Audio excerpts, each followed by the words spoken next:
He narrowly dodged the killer's fatal ambush. But as soon as he rushed into the subway, he hopped off at the next stop.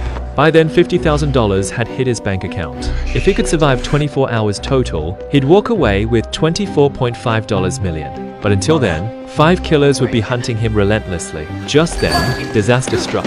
He tripped and fell into a stairwell, and the killer was right on his heels. Luckily, everything okay down there?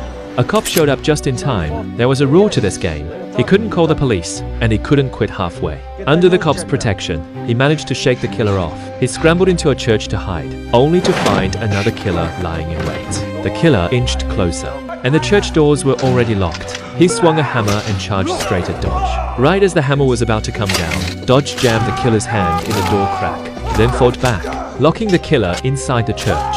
Suddenly, the hammer still came crashing into his leg. He patched up the wound roughly by the roadside, gritting his teeth and forcing himself to keep running. Dodge spotted a parade out of the blue, so he jumped in to blend in. But the killer still locked onto him eventually. Desperate, Dodge squeezed into a car trunk. The driver unknowingly took him to the suburbs. Once the car stopped, he stole a taxi right away and floored it home. He had to see his wife one last time, but he never saw it coming. A killer had beaten him to the house. Guns were forbidden by the game rules.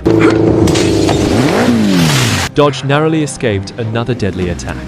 Speeding off in the taxi, the killer hurled a steel nail, blowing out a tire. Dodge seized the chance, slamming into the killer's motorcycle and knocking it over. What he didn't notice, though, was another killer hiding in the taxi all along. Dodge crashed the car, knocking the killer unconscious, then got out, grabbed a boulder, and finished the killer off for good. Only 5 hours left in the game, but 4 killers still remained.